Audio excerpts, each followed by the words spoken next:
BRVO क्या है जानेंगे इस वीडियो में। What is BRVO?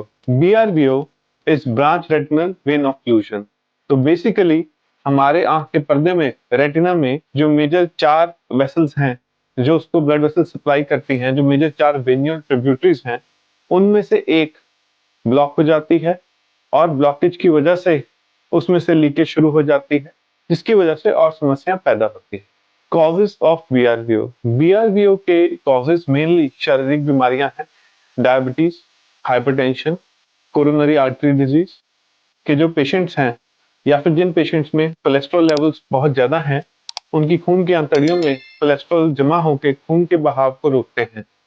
तो पेशेंट्स जिनमें किसी भी वजह से खून का बहाव रुक जाता है और आंख के पर्दे तक सही तरीके से नहीं पहुंचता है या पहुंचने के बावजूद खून का बहाव ठीक नहीं है, उनमें यूजुअली BRVO की दिक्कत पाई जाती है। तो BRVO का पेशेंट यूजुअली OPD में प्रेजेंट करता है और कहता है कि कुछ दिनों से मुझे कम दिख रहा है, या फिर कई मरीज ये भी कहते हैं कि आंख के सामने कुछ काला काला दिख रहा है।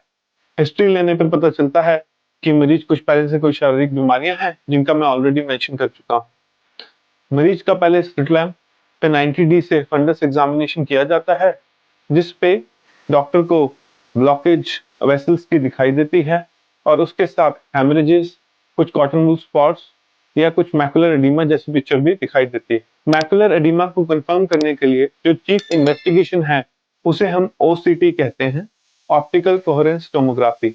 तो ऑप्टिकल कोहेरेंस टोमोग्राफी करने पे ये पता चलता है कि आंख के पर्दे के सेंटर में, जिसे हम मैकुला कहते हैं, जिससे हमारी 70% रोशनी बनती है, उसमें कोई सोजिश है या नहीं है।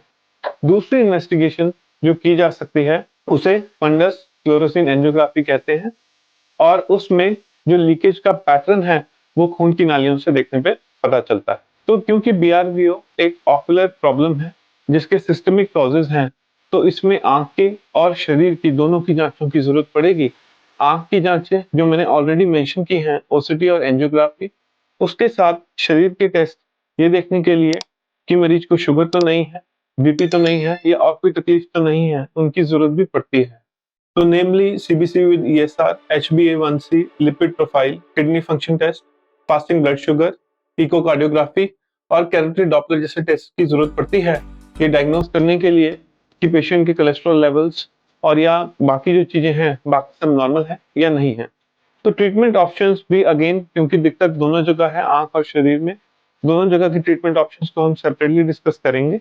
ट्रीटमेंट ऑप्शन पहले हम आंख की बात करेंगे, ऑक्यूलर कॉजेज की बात करेंगे। अगर पेशेंट को मैकुलर एडिमा है और पेशेंट की विजन का सब्सटेंशियल लॉस हो रहा है, 3 या 4 लाइंस मरीज कम पड़ रहा है उस आंख में, तो मरीज को anti-VEGF इंजेक्शन की जरूरत पड़ती है। anti-VEGF इंजेक्शन में बहुत सारी ऑप्शन हैं, अवेस्टिन है, रेनियाइज है और पेगेनिक्स है, बहुत सारे ऑप्शंस हैं। अगर एंटी-VEGF इंजेक्शंस जब हम मरीज को लगाते हैं तो हम 1 महीने में एक्सपेक्ट करते हैं कि ऑलमोस्ट सोजिश रिजॉल्व होगी।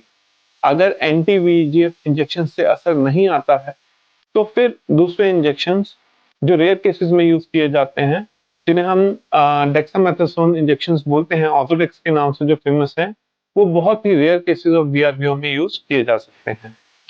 इसके अलावा कुछ केसेस में ये भी देखा गया है कि जहां पे खून की नाली ब्लॉक हुई है वहां पे नई खून की नालियां पैदा होती हैं, जिसे नियोवेस्कुलराइजेशन कहते हैं। ये नई खून की नालियां डेंजरस हैं, ये पर्दे को पकड़ के अपनी जगह से उखाड़ सकती हैं। तो अगर नई खून की नालियां आंख के पर्दे में पैदा हो रही हैं तो पर्दे के लेजर, जिसे हम सेक्टोरल पैन रेटिनल फोटोकोगुलेशन बोलते हैं, उसकी भी जरूरत पड़ सकती है। सिस्टमिक मेडिकेशंस में अगर आपको आपकी लिपिड प्रोफाइल डिरेंज्ड आती है, कोलेस्ट्रॉल के लेवल्स बड़े आते हैं, तो मोस्ट लाइकली आपके फिजिशियन ब्लड थिनर्स रिकमेंड करेंगे। उसके साथ डिपेंड करेगा कि अगर हाइपरटेंशन है उसके लिए दवाइयाँ, और अगर आपको शुगर की प्रॉब्लम है तो उसके लिए दवाइयों की जरूरत भी पड़ सकती है। Thank you for watching this video. If you are facing any problem, आपको किसी भी इस तरीके की प्रॉब्लम है, आपको कम दिखाई दे रहा है या आप डायबिटीज या हाइपरटेंशन के मरीज हैं और रिसेंटली आपको कम दिखने लगा है, तो हॉस्पिटल में जरूर आइए और कंसल्ट करिए।